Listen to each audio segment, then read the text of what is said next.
Good evening, everyone. So I'm Dr. G. Prithvi, working as consultant intervention cardiologist at Ozone Hospital. Now I'm going to discuss about dietetics in heart disease. So it's regarding the nutritional interventions which are helpful for prevention of heart disease and which we should practice in patients with established heart disease. The diet essentially comprises of three components like carbohydrates, proteins, and fats. The carbohydrates are mainly divided into either simple carbohydrates or complex carbohydrates.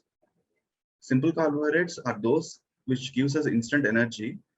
They are easily processed in our body and it leads to sudden increase in glucose levels. So they include the sugar, white rice, potatoes, etc.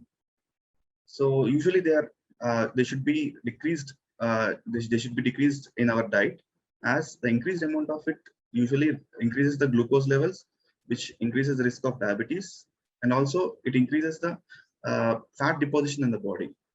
Previously, we used to have a thought that excess consumption of fat only increases the total fat content of the body, but over the last 2-3 decades, it's clearly shown that increased intake of simple carbohydrates increases creates an energy rich state in the body, which this energy in the body gets converted into fat and gets deposited.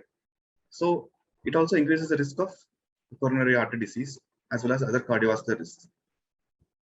So coming to complex carbohydrates, it includes whole wheat, millets, brown rice, etc. So they're a little bit difficult for our body to process. So it doesn't leads to sugar rush in the body, and also it as it stays a little longer time in the alimentary canal, it gives a satiety feeling, and it also helps in weight loss. So we have to increase the complex carbohydrates in our diet. The total amount of carbohydrates should consist around 40% of our diet. Now coming to proteins, we know that proteins are building blocks of the body. The main source of protein in our diet includes either animal source or plant source.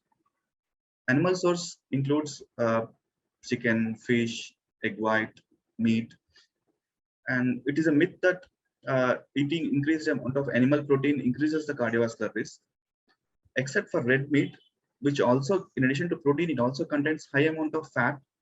So this increases the cardiovascular risk. So we have to cut down the red meat. Otherwise, other sources like chicken, fish, and egg white in a non-fried state, they does not increase the cardiovascular risk. Coming to plant source, it includes pulses, yogurt, cheese, paneer. So definitely, it also is beneficial to the heart. And the total amount of protein in our diet should consist around 30%. Now coming to fat, usually the high intake of fat, that is mainly saturated fat, increases the cardiovascular risk. So I'm going to discuss in few points regarding the fat. So the oils, first point is that the oils which solidify at room temperature, they are high in saturated fats. So they include coconut oil, palm oil, ghee. So we have to restrict these items in our daily diet. And the remaining other oils includes like canola oil, sesame oil, groundnut oil, rice bran oil, safflower, sunflower. And next thing regarding to oils is the way of its preparation. So in our market, we get mainly refined oil, and during the process of refinement, the major important good components of this oil are lost. So if possible, if anyone can get this other type of processing like cold press oils, definitely there is a benefit compared to refined oils. And next thing is, once we use an oil for frying, we should not reuse it.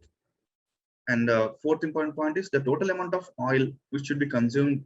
It should include around 500 ml per person per month. And another important point is, if one can practice rotation of oils, it is good. That is, if you use 1 month for mustard oil, another month you should use safflower, or next month rice bran, it is better. Now coming to dietary fiber, which is also an important component in diet, we should increase the amount of fiber in our diet. which is mainly we get it from complex carbohydrates, whole wheat, bran, oats, fruits, vegetables, mainly leafy vegetables. So the dietary fiber has few important aspects in our health. First thing, it helps us regularizing the bowel movements, so it relieves from constipation. Next thing, it reduces the total cholesterol level and also helps in weight loss. So overall, it has a very good impact on cardiovascular health. Next component of diet is salt intake. Typical Indian diet includes around 10 grams per salt, 10 grams per day of salt. So normal intake should be around, for a normal person should be around 5 to 7 grams. So if we little bit decrease our salt content, we will reach that range of 5 to 7 grams. But if a person is having an hypertension or any established cardiovascular disease, we have to further decrease the amount of salt intake to less than 5 grams. As increased salt intake increases the risk of hypertension and heart failure. Coming to next point, that is sugar intake.